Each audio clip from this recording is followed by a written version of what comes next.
Hey, it's Mitch Goldman. It's Deep Focus. This is part 2 of a banger recorded August 7th, 2023. Steven Bernstein back in the studio with me along with Scotty Hard. And we are, we are deep in it. Miles Davis, Fillmore East, 1970. If you did not hear part 1, I really recommend you go and listen to that one first. But you could pick any which way you want to hear it. And I just do want to point out, I don't know if you're going to notice this, you might hear a little bit of a warble in our voices in the interview in the beginning. It's a tech issue in the recording. Hope it's not too distracting. But you should know the music, very shortly after the music starts, that is a completely clean recording from another source, so there won't be any issues with that. But well, what can I say? Here it is. Enjoy.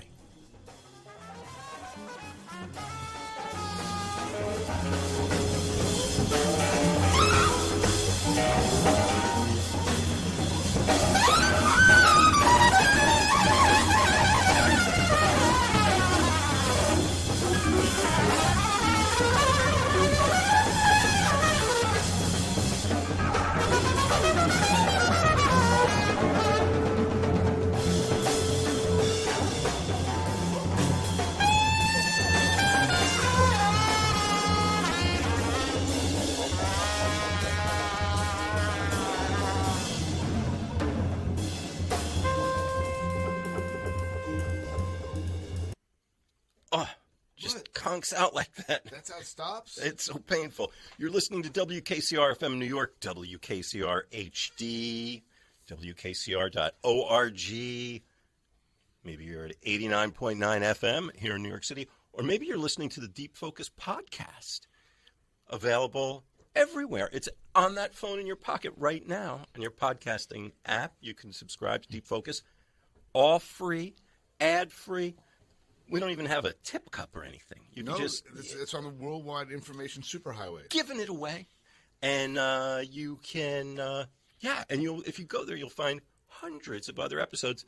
Some with my guest tonight, Steven Bernstein, on them, and in the future, you'll hear stuff with Scotty Hard, also in the studio. You're saying, wait a minute, which live Miles Davis album was that we're listening to? No album. That is something from the WKCR archives. The date's March 6th, 1970.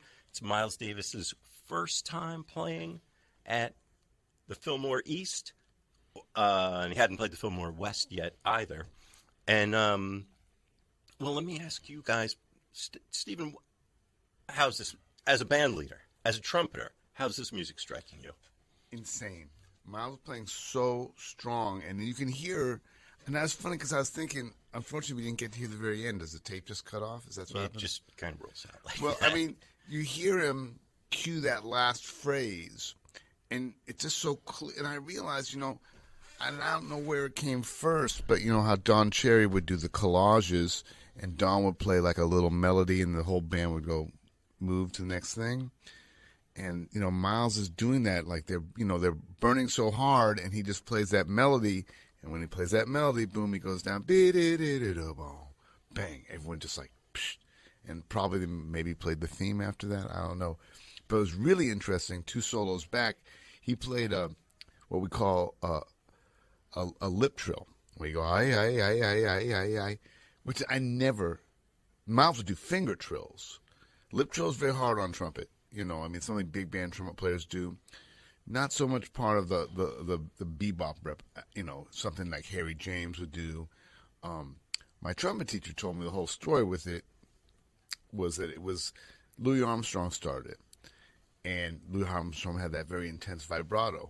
And he said, my teacher, Jimmy Maxwell, said to me, because his whole thing was, he was a great lead trumpet player at NBC staff and with Benny Goodman and whatnot. And he said, well, everyone used that as a device. You hear it in all these Count Basie chops when they go sure. Right, that kind of stuff.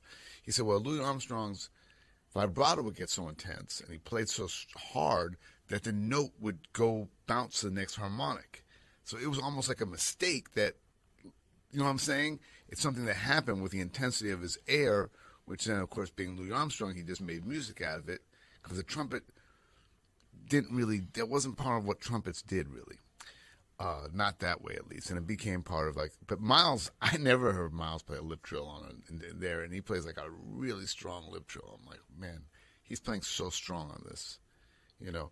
And again, it's before the wah-wah pedal, so everything he's doing with his chops, his air, and you can hear him.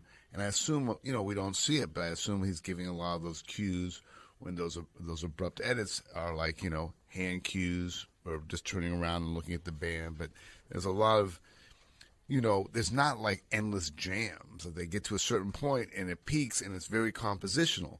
It doesn't meander. Yeah.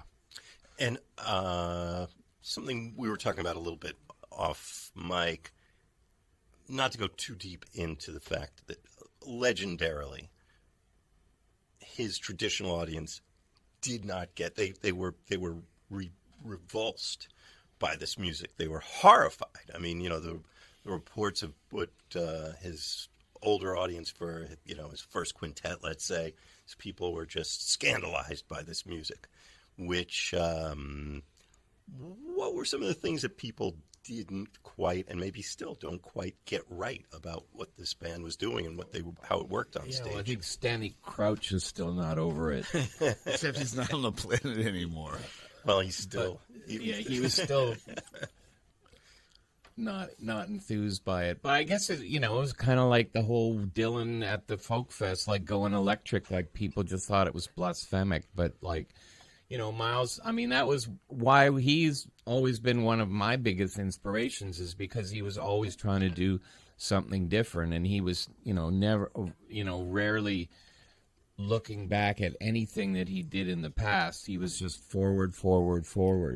And, I don't think it has anything to do with selling out. And, musically, I think at that time, you hear a guy like Jimi Hendrix doing ridiculous shit. Like, I mean, I don't think we can't really imagine what it would be like. It's just kind of like, what Coltrane was doing on the saxophone. In some ways it came out of a lot of things, and Hendrix obviously comes out of blues, but he was just taking things beyond that. Like, how could you not be, if you were listening, as Captain Beefheart said, if you got ears, you got to listen.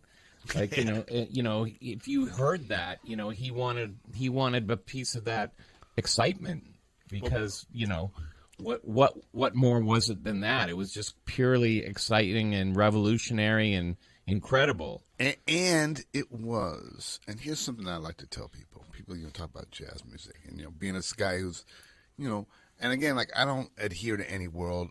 I appreciate the fact that jazz musicians accept me as part of their community, but I'm just Steven Bernstein, professional musician. That's my gig. And there's only 12 notes, right? And most people on a lot of music, you can only use like 7 of them. I mean, my music, we use them all. Playing music, use 7 notes. So it's not that many and notes. Those in between. Okay, well, don't talk about it's funny because you were talking about how Tio saw the possibilities in everything. Except the slide trumpet. No. He saw the possibility of it being used as a lampshade. That was his quote. Yeah, Tio said, "Man, you should make a lampshade out of that thing." I don't know what he's doing with that thing there. I don't know.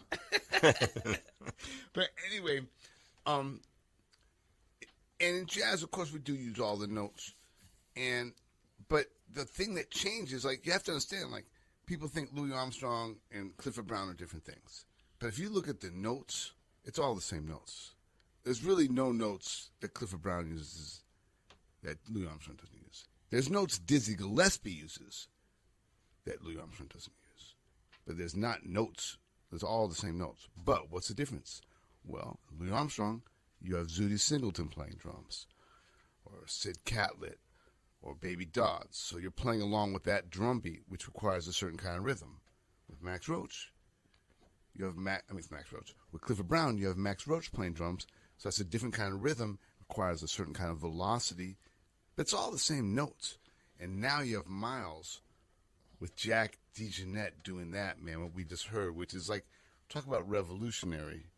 And I think we talked about this when I came in. Jack had been playing the Fillmore for 3 years with Charles Lloyd. So I think Jack was like in home territory.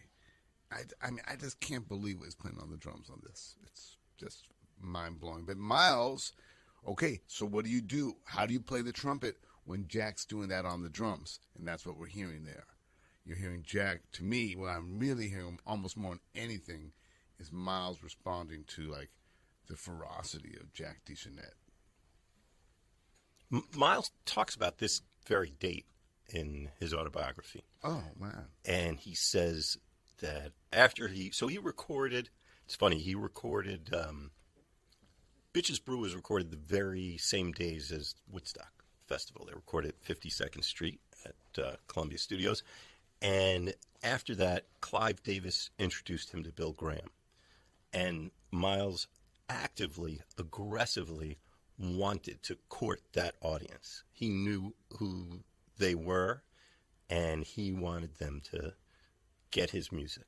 And he talks about going in to these Fillmore dates with that intention. He took a pay cut to do it, which is apparently something he never did. Right? Yeah. He got, I think what I saw, he got $1,500 to do this I think gig. it said $1,200 or something, and his usual fee was $5,000. Yeah, so check this out. So we were talking about earlier, culture. There's, music is cool. We all love music. But what's really cool is culture. And if you can find out a way to have your music reflect the culture and then even better, change the culture, that's when you're getting somewhere. And Miles saw the culture changing. He didn't want to sit that back there and be like, why would I be part of the old? Why would you want to be part of the old culture? The culture's changing. If your eyes are open, you say, the culture changes. Let's go. Let's get Jack DeJohnette and let's get to work, you know? So what's happening on stage? What's he doing to court that audience, do you think? How's his music changing? How's he trying to bring them in? I mean, it's not just about having the most brain-shattering solos, even though all these guys are monster soloists and everything. What else is he doing with the music?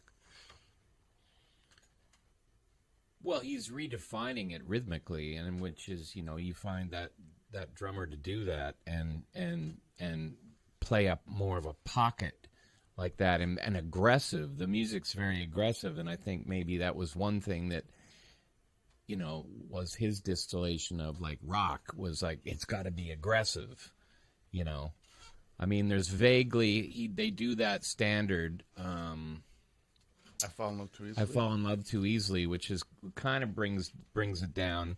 But it's still totally full out. set. But it's completely out. Yeah. And that's, again, the funny thing when you listen to like how out and how hard they're playing, and people say, oh, Miles is going commercial. It's like, it's like Scott said, if he's going commercial, he has played kind of blue his whole life. That would be commercial. That's like biggest selling record in the world. Right. I think he's also using the flow of energy. Yes. I think that's something these people are responding to. Absolutely, man. I think he's kind of taking the energy off the crowd. The Fillmore East in particular it was legendarily very intimate between the artist and audience, and I think he's tuning them up, tightening them up, letting them rip, pulling them back. I don't know how much he's getting from the audience, though, because I think that, as the British would say, I'm sure they were all gobsmacked. Sure like, just sitting there with their mouths on the floor, like, going, what is this? Because, I mean, it's just so intense and so elemental, kind of, in a way that I'm sure people weren't used to that. Someone who's going to see Neil Young or Steve Miller or not, that's a whole nother thing. So I think he's pushing a lot of energy towards the audience, and probably by the end he's getting something back. But I don't imagine that they were going nuts for him. I don't think he was getting a lot off them, except. Well, he thought he was. He says in the autobiography, he says that he won them over. He went in to do that, and he achieved that. Well, that's different than getting huge adulation from the crowd and feeding off that energy. I mean, I guess, but he has kind of, you know, Miles always had sort of not necessarily a negative energy, but kind of like, watch me do this, or you just try to stop me, kind of thing. So he's proving himself here. It's so good and it's so intense that he's like, you can't not like this, or you can't not have some kind of reaction to this. And I want to say that there was something at the very beginning of this last 14-minute segment of music we played where Scott pointed out, and I wasn't here either.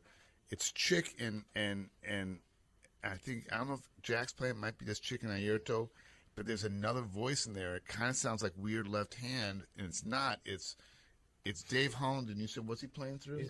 Through a fuzz and a wah-wah.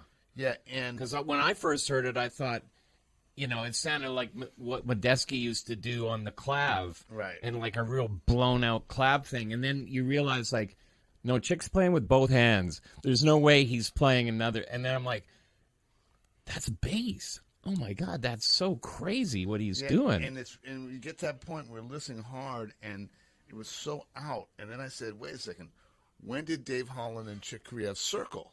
Right. Exact same period. So it suddenly kind of moves away from the Miles Electric thing into this for a little 4-minute section, and it's really Chick and Dave doing something that I don't hear on other Miles records. And man, it is out. And what's really out is what Dave is playing. I mean, and he's just so in there with Chick. You can tell they've been improvising because he's just he's just right in there, man. That is some heavy, beautiful improvisation. And it's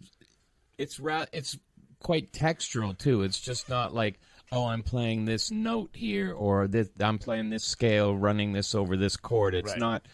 It's not based on anything harmonic at all. It's pure improvising.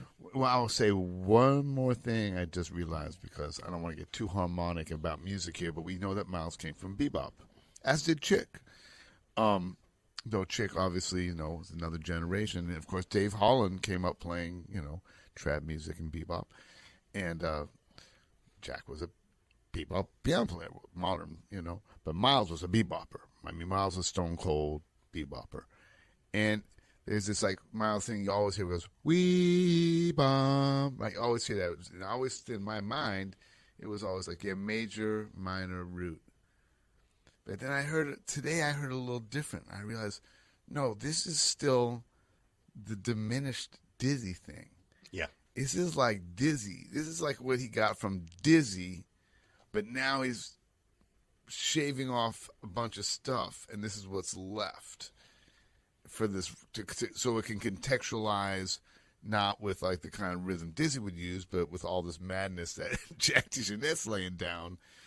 And I realized, right, it's all that same. It's still bebop language, like it's bebop.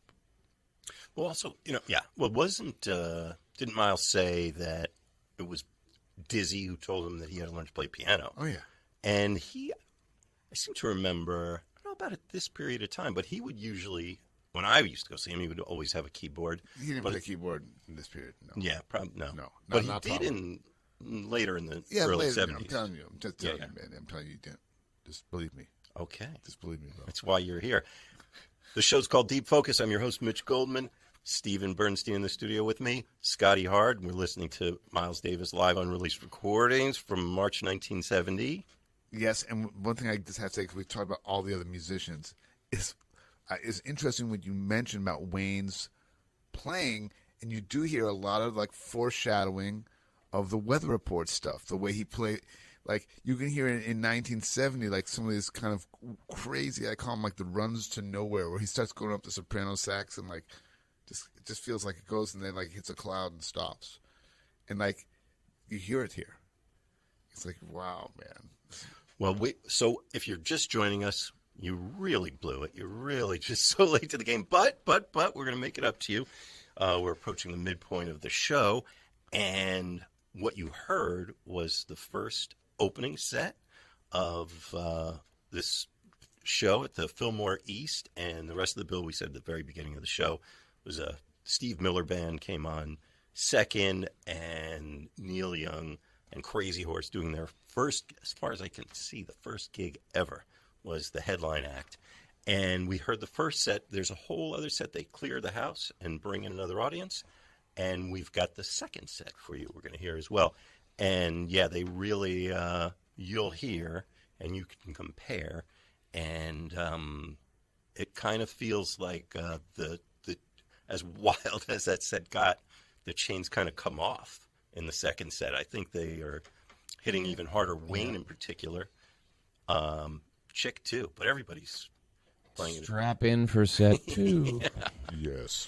Do we, we were going to, you said you wanted to, did you have a little, you being the Bay Area bandit that you are, some Bill Graham insights, perhaps? Well, I don't know if this generation, and obviously our generation, understands what Bill Graham did. So Bill was funny because we thought of him as a New Yorker growing up in the Bay Area because I had a lot of friends who worked for him in high school. Like, that's a good high school job. You could go work for Bill Graham. But, his whole story is that, of course, he escaped the Nazis. This guy walked with his sister and a nun and maybe 80, 90 orphans from Germany to Spain in the winter. What? Oh, yeah. And It's a long walk. And 2/3 of the kids died. And then they had to get to the United States. Bill Graham was another kind. Like, we didn't know that about him growing up. We just thought he was a tough New Yorker because he was tough. And everyone in the Bay Area when I grew up was a hippie or a Black Panther. That's just the way it was. And you didn't have a lot of tough Jewish New Yorkers. This cat was no bull, but he loved jazz, being a New Yorker, that age, the same age as my dad, basically, and they loved jazz. That was their music, and he loved Latin music, and he loved blues. He loved black music. Bam, as my good friend Nicholas Payne would, and now everyone else says, and so he would have not just Miles, he'd have Ray Charles, he'd have Tito Puente, he'd have Rahsaan Roland Kirk, as well as all the great blues musicians. And he really opened a lot of people's minds, was all constantly doing these kind of things, constantly. Like, that was like part of his mission. And he was a really special guy that way. He and Miles had a great mutual admiration and mutual fear, respect. Well, yeah. I mean, he was tough. That's what Miles said about him. He was tough. Yeah. Because imagine it, like, I know something about, and Scott knows something about not being afraid of things. When you've had to face certain things, you just don't have fear anymore. And can you imagine, he doesn't have fear. He didn't have fear. Man, dude, he walked as a kid and watched the other children die and got to the United States and survived. So you're not going to be scared of much. No. Yeah, there's some great stuff in, if you haven't read Miles Davis' autobiography. Or Bill Graham's Or Bill Graham's autobiography. Both are great. Yeah. And, Miles tells a really funny story about showing up for a gig. It was somewhere upstate or in Massachusetts, and they had some traffic or some issues. He got there really late. He decided to drive his Ferrari up there, and he gets there, and Bill Graham's standing outside waiting for him. He's late. And he said, Miles says he pulls up, and he gets out of the car and looks at Bill Graham and goes, "Did you think someone else was going to get out of that car?" He said Bill Graham cracked up. Tension's broken. Let's go do the show. Right. But, yeah, they were he talks about kind of going toe-to-toe a little bit with Bill Graham. Yeah. And obviously, Bill Graham did create this opportunity for him, and thank goodness he did. That's right. The show's called Deep Focus. You're listening to WKCR. If you missed part of this show and you want to hear the whole thing, get on the podcast going up next week. But we are bringing it to you live here August 7th, 2023. Steven Bernstein, my guest in the studio. Scotty Hard here with us. And we're going to hear the second set. So it's March 6th, 1970. The second night of this was released 10 years ago or so. Yeah. Recently, when you were as old as us. Yes. Practically yesterday.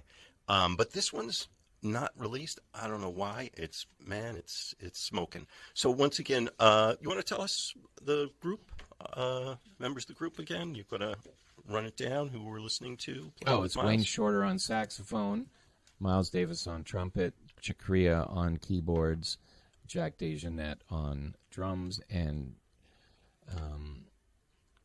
Dave Holland on electric bass with the fuzz and the wah-wah and lots of notes. Is Airto on there too? Yeah, Airto's there doing a lot of cuica. Yeah. Oh, yeah, well, I I heard somebody going nuts on the flexitone, and I thought, then right, the flake. I thought, oh, Jack's got a flexitone. I didn't realize that there was percussion on it because you can't really hear much percussion. Well, you mainly hear cuica, but also Airto talked about this. Am I allowed to say this? Yeah. Well, he said sometimes, because I knew Airto from hanging out, sometimes he said, you get to a certain point, if you're in a certain psychic zone, especially in the 60s and 70s, you might just be sitting there for a while listening, not able to move your arms too much. And I think he said that sometimes with Miles it was like that. Wow. Yeah. I don't know if that was the case that night, but he said that. I think he said that on the Bitches Brew documentary even. I haven't seen that. Oh, You got to see that. I didn't know there was one. Yeah, he does say it in the documentary. He does. Yeah, so I can say it because Airto said it. Yeah. You're right. Okay. All right. We're going back to the Fillmore East. Let's get in the WKCR time machine. It's deep focus on WKCR music from Miles Davis.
Sorry, Wayne. We'll come right back.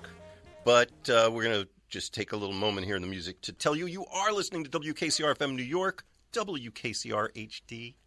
Maybe you're finding us anywhere on the web right now, WKCR.org. You could tell your friends any place if they have a computer. They can find us at WKCR.org. We are 89.9 FM here in New York. If you missed part of the show, you want to hear it next week, download it, take it with you, or hundreds of other shows, maybe almost as good, you could find us on the Deep Focus Podcast on your favorite podcasting app, or I'll give you the URL for the hosting site is mitchgoldman.podbean.com. mitchgoldman.podbean.com. It's all free. Giving it away. No ads. No buttons to push. I'm your host, Mitch Goldman. The show's Deep Focus. And so thankful tonight having Scotty Hard, Steven Bernstein in the studio. And we're listening to some magnificent music that I never heard. You guys hadn't heard. I'm guessing most of the audience had not heard, except for one listener. Yep. Who was? Who was called in and was telling us about having been in the crowd that night. And contrary to what Miles might have said in his autobiography, a bit of a tepid response, apparently, from the audience. But getting a big response here in the studios at WKCR.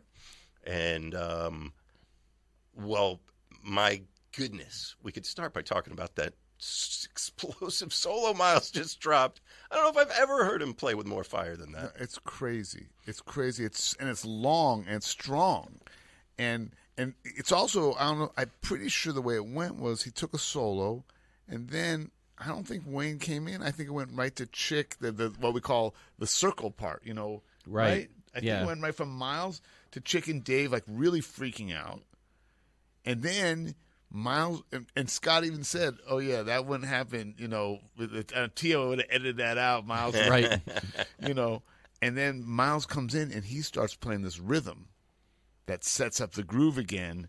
I don't know if you checked it out. Miles gets in that thing when he plays that rhythm and sets the band up. Yeah, exactly. He starts that, and then, of course, that sets the new thing. And then he just takes this second incredible solo. Well, he didn't he let into it with that cadence. Right. That goes into the second part. Yeah. Does the From whole, In a Silent Way. Yeah.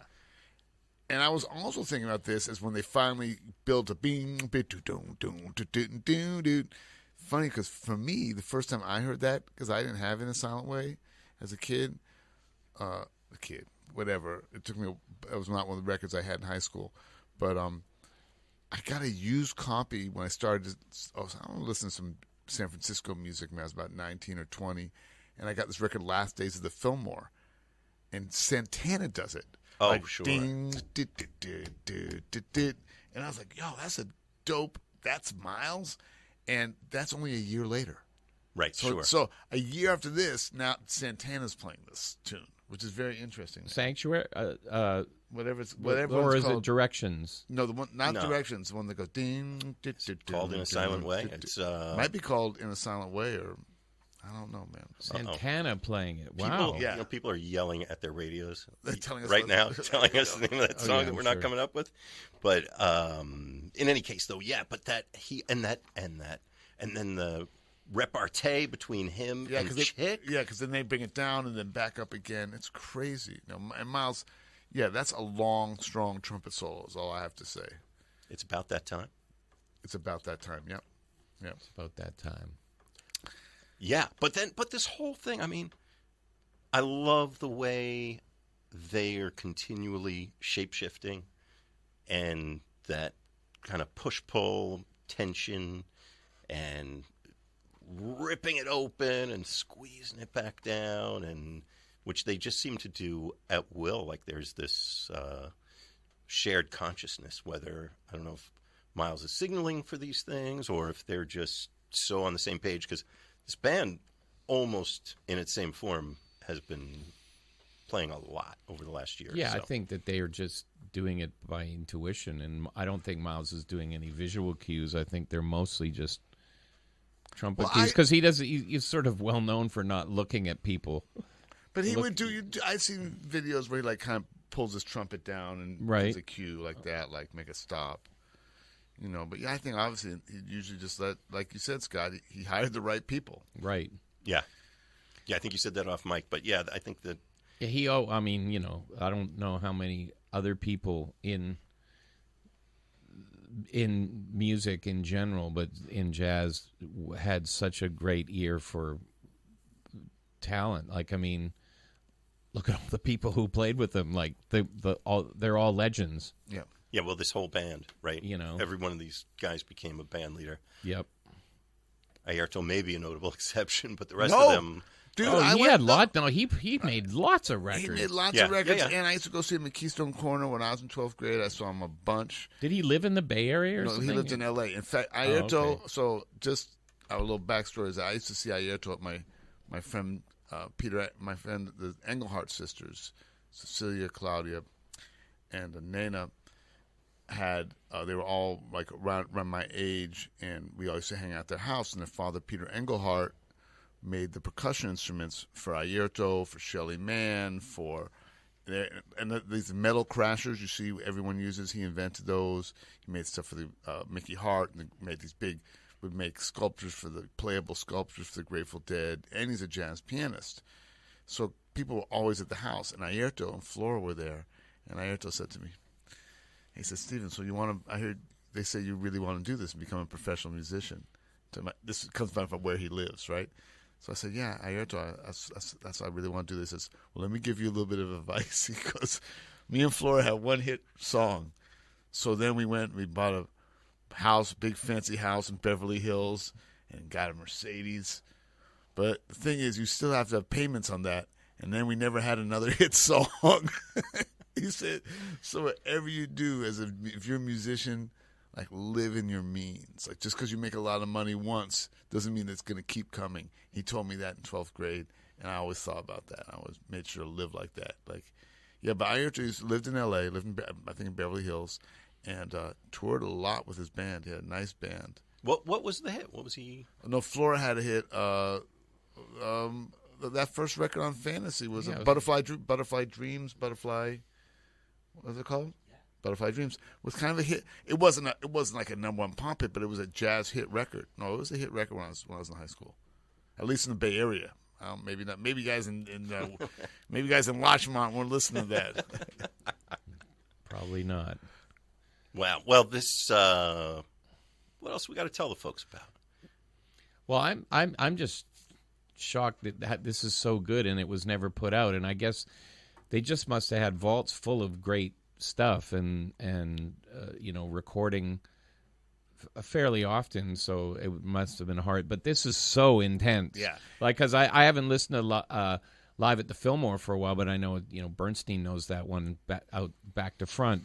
Just instinctually, it's part of his DNA. And I was like, that record isn't as intense as this. And he was like, no way. No. Yeah. And the other thing is like, I think is really, I mean, think about it. I mean, no offense, but you're going from like the intensity of Wayne Shorter, who's, I don't know how long he had been with Miles at that point. I'm not an expert. Well, since 62, right? 64, I want to say, but yeah. So he had, and all those years with Art Blakey, and Steve Grossman's amazing, but he's being like, that's a 19-year-old kid, right? I mean, this is Wayne Shorter at the top of his game. I mean, that's pretty intimidating. Yeah, that's really that. I mean, they're like, not only is Miles playing so strong, but Wayne is playing so out and just beautiful and just sonic. It's like already, it's very few notes. It's not so note oriented. It's already getting really sonic oriented. Yeah, and especially compared to this is the last gig that Wayne Shorter does with Miles Davis this night and the following night. He's immediately followed by Steve Grossman, who's not stingy with the notes, I'll say. Right, he right. really plays a lot. And he's a kid. He's 18, yeah. It's a big difference. Just kind of on the kind of power. But check this out, and maybe the listener can tell us if they know this. Like, did Wayne play with soprano with the quintet before this? I don't know. I mean, we're all saying I don't really recall. No, I don't remember on any records. I mean, maybe live he did. Yeah, maybe someone can call us and say, yeah, was he already? When did Wayne start playing soprano with Miles? Well, he clearly, I don't know if he's anticipating. I got to figure he is. Weather Report, which is just getting started this time. I think that's basically why he left Miles, was because things were getting going with Zauro. So check this out. So Miroslav. Miles is doing this the same year Weather Report's being created, the same year Chick and Dave Holland are doing Circle, right? All this is happening at once. Like, this is all, that's a lot of powerful new energy in the world. Oh, yeah. And then, all the other things you could pull into that's happening at this time. Yeah, like Hendrix and Sly and all that But I'm other just saying stuff. these guys. These guys, doing variety of things at the same time. But the other thing I want to say we're talking about off of this is interesting. I'll say that I've been played some with Hot Tuna the past couple of years.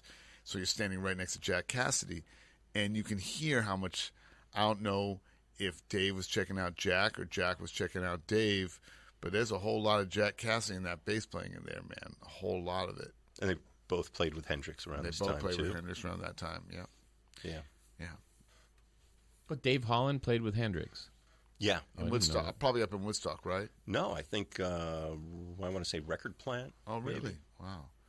Because you know that Dave is on a track of that the famous Full Moon, allegedly the first jazz rock record ever recorded. Go on. Okay, so this was impossible to find before the worldwide interwebs and YouTube and musicians never being paid again in the rest of their life. And now you just have to Google the words Full Moon. But there was a band called Full Moon. Philip Wilson was on drums. Oh, yeah, sure. And Philip Wilson was on drums. I think it was like Buzzy Fighton or Buzzy Linhart, one of the Buzzy's guys on guitar, Neil Larson on piano. And it was this kind of legendary band. But Alan Douglas recorded them for the Douglas label, and then they only printed like 1,000 copies, and you could never find it. But Dave Holland's on one of the tracks, so he was definitely crossing into the jazz rock world. Is that in Britain or was that in Woodstock? Oh wow! They were all living in Woodstock at the time. Philip had been living there, I guess, probably because of Paul the Butterfield Blues Band. Yeah. All these guys were like living in Woodstock, and they formed a band. And from what people say, it was like the first jazz rock band. Whether it was or not, I don't know. Well, that prompts me to say a big part of the genesis of Deep Focus was exactly what you just said about, really it's about, this whole show is about being there when the music happens. It's nice to have these recordings and all your cool little MP3s and sit home, but if you want to experience this music, you got to be in the room when it's happening. Right. You got to get out of the house. And I will say, I've been playing gigs, but I haven't been hanging. And I went to the Vanguard last night to hear Andrew Cyril and David Varelis and Frizzell and Ben Street, and it was so inspiring. And then I went up to Smoke and heard Steve Ture with Nick Payton and Ron Blake, and Buster Williams, who played with Miles, and Lenny White, who played with Miles, and I believe this great young piano player named Isaiah Thompson, I think that's his name. Fantastic. And that was so inspiring.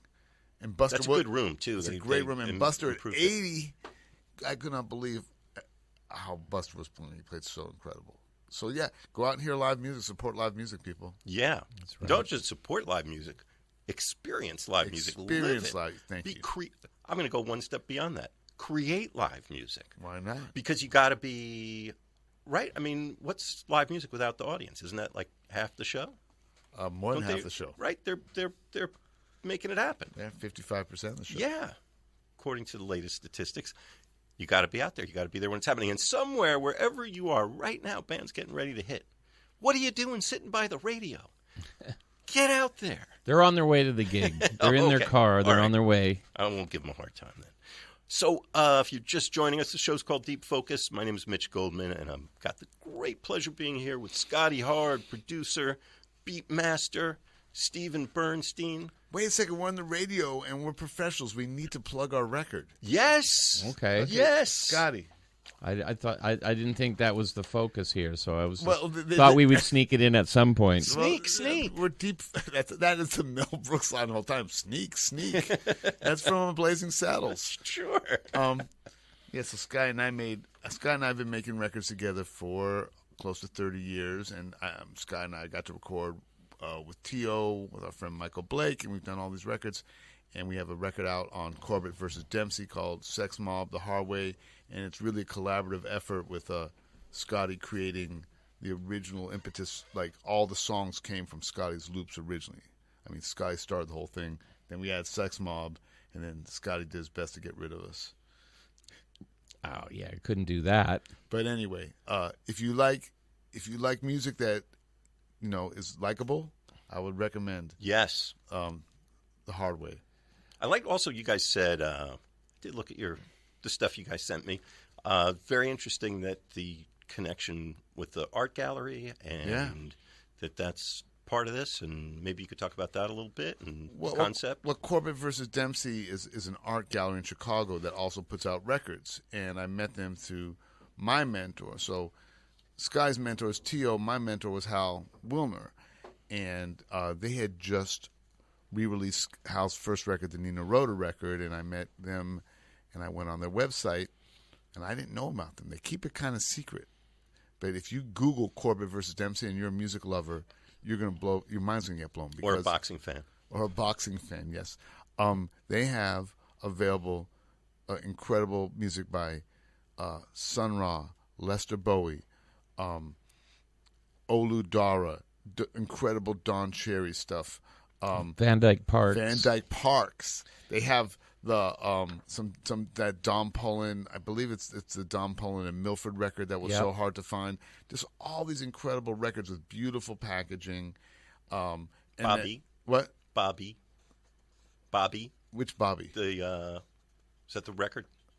Anyway. Oh, is that the name of the record? Yeah. Okay, I know now. I know. It's the same one. I assume it's the same one. Yeah. Yeah, that was out of print for a million years. Yeah. So they really special, and they also put out books of Sun Ra's poetry and incredible. And they just had an exhibition of Roscoe Mitchell's art, and they have, of course, they did the thing of a beautiful book on Moki Cherry's art and great stuff with Dawn, and Scott had made these incredible record. I was like, where do we put this? Because with Sex Mom, it's like, where do we fit? We're a lot too, a little too in your face for most jazz recordings, and we're too old to be like the next big thing, right? We were that was a long time ago. So I was like, well, where does this belong? And I just sent it to them, and literally the next morning they were like, we'll put this out in a heartbeat. Yeah, because Steven said, "Oh my God, we've got to be on this label. Like, look at all the guys that are on this label, and look what they do, and we've got to be there." And I'm like, "Yeah, okay, cool." Understanding the sort of shortcomings, and like 6 months later, he's like, these guys aren't really a record label, and I'm like, "No, I'm familiar. I'm well aware of that." That's true, because they are, but they also gave us. That's kind of what makes them cool. Yeah, and they so they also don't care because they're art label. They're not so caring about selling records. They care about making art. So they, it's a beautiful, really thick vinyl with a beautiful cover, and they hired one of their favorite artists to make a really incredible cover, and they're really concerned with like the fact that it feels like a piece of art. Like that's part of what they do. They're way more concerned about that than if it gets out in time or if there's publicity. Right. Yeah. Yeah. So, and how do people find it? What's the best way to get it? Go to Bandcamp or go to Corbett versus Dempsey's website. And I think they're also selling the record on Dusty Groove. Dusty Groove. Yeah, Dusty Groove. Well. Yeah. Bandcamp, Dusty Groove, Corbett versus Dempsey website. Or meet me and Scott at the trunk of the car, and we'll sell like exactly. that. We've got some for you. And just a slight aside about talking about getting out and going to gigs, and which is I don't do gigs very often, and I went on stage with Sex Mob for the release party, which was a great honor, and I was like, yeah. I've been recording Kenny for over 25 years, but I've never been that close to him. And that is part 2 from August 7th, 2023.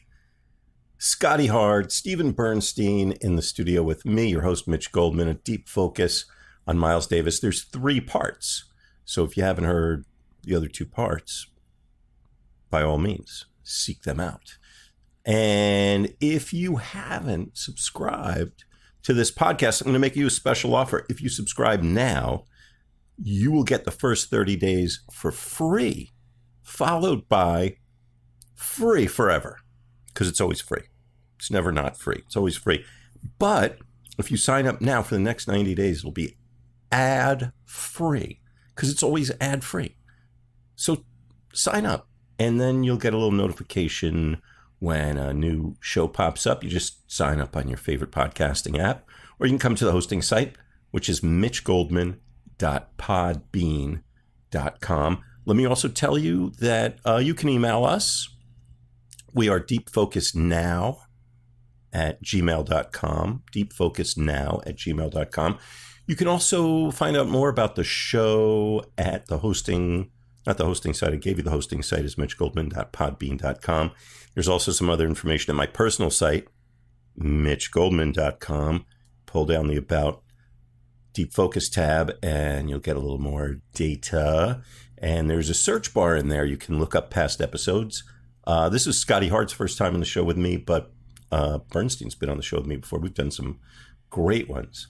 And we've done, I'd say Miles Davis is probably the most popular artist among our guests. So, but you could tell me, you could look it up and find that out. You can also follow us along on Instagram. It is Deep Focus Podcast, deep_focus_podcast on Instagram. And you'll find some fellow lovers of your favorite kind of music there and photos of these artists and more upcoming announcements when stuff's scheduled. So yeah, it's your show. We really want you to be part of it. And if you're enjoying it, really makes such a difference when you subscribe and give us some likes and thumbs up and what. People do not know about this show. A handful of people. We are world famous. We're in 115 countries. We have people listening to us, but very few numbers. You'd be amazed. If you click something or like something, I'm going to see it. And I really want to see it. I really would love to hear what your experience is of this show. And, if you don't feel like sharing, just click that little click. It really means the world. All right. Go on about your day. See you over at part 3.